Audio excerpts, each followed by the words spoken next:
जिल्ह्यात गेल्या काही दिवसांपासून तापमानाने अक्षरशः उच्चांक गाठला असून नागरिक उष्णतेने हैराण झाले आहेत। दुपारच्या वेळेस रस्त्यावर शुकशुकाट दिसून येत असून अत्यावश्यक कामांशिवाय नागरिक घराबाहेर पडणे टाळत आहेत। प्रखर उन्हामुळे शरीरातील पाण्याची कमतरता जाणवत असल्याने नागरिक विविध शीतपेयांकडे वळत आहेत। विशेषतः सर्वसामान्यांना परवडणारा आणि शरीराला तात्काळ गारवा देणारा उसाचा रस सध्या मोठ्या प्रमाणावर विकला जातोय। शहरातील प्रमुख चौक, बस स्थानक परिसर, बाजारपेठ तसेच ग्रामीण भागातील रस्त्यांलगत उसाच्या रसाच्या गाड्यांवर नागरिकांची गर्दी पाहायला मिळते।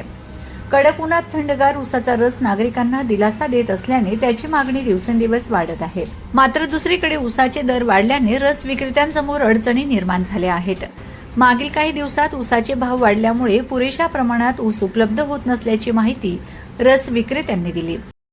अडचणी म्हणजे असं उष्णतेचं म्हणजे वाढतं तापमान जे आपल्या जिल्ह्याचं नंदुरबारचं शहराचं खूप जास्त आहे। आणि झालं काय म्हणजे उत्पादन कमी आणि मागणी जास्त झाली। मागणी जास्त झाल्यामुळे झाले काय ऊसाचे रेट वाढले।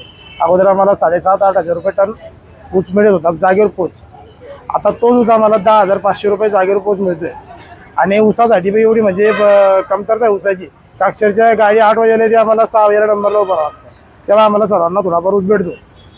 धंद्यावर म्हणजे गिरायकावर परिणाम झाला। अगोदर 10 रुपये गेलाच होता, आता 20 रुपये गेलाच झाला। म्हणजे जो व्यक्ती समजा पार्सल घेऊन जातो 2-3 ग्लास, तो आता पार्सल घेऊन जात नाही, तो सहसा 1-2 ग्लास घेतो त्यानंतर घेत नाही। ऑर्डर आम्हाला 3 ते 4 दिवस अगोदर द्यावा लागते, तेव्हा आम्हाला तो ऊस भेटतो लगेच तात्काळ। 3 ते 4 दिवस अगोदर ऑर्डर दिली तर मग तो आपल्याला 3-4 दिवसांना, समजा आज जर ऑर्डर दिली तर मला तो ऊस 4 दिवसानंतर भेटेल। एवढी म्हणजे ऊसाची कमतरता आहे। आधी ऊसाचे दर हे 7,000 रुपये प्रति क्विंटल होते, ते दर आता 10,000 प्रति क्विंटलवर झाले आहेत। आणि तरी देखील ऊस वेळेवर उपलब्ध होत नसल्याचे विक्रेत्यांनी सांगितले आहे। ऊसाचे दर, वाहतूक खर्च व इतर खर्च वाढल्याने ऊसाच्या रसाचे दर वाढवावे लागल्याचे विक्रेत्यांचे म्हणणे आहे। पूर्वी 10 रुपयात मिळणारा ऊसाचा रस आता 20 रुपयांपर्यंत विकला जातोय।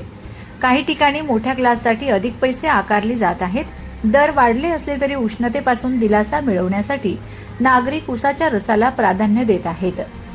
दरम्यान येत्या 2 दिवसातही तापमानात वाढ होण्याची शक्यता हवामान विभागाने व्यक्त केली असून नागरिकांनी आवश्यक ती खबरदारी घ्यावी असे आवाहन प्रशासनाकडून करण्यात आले आहे।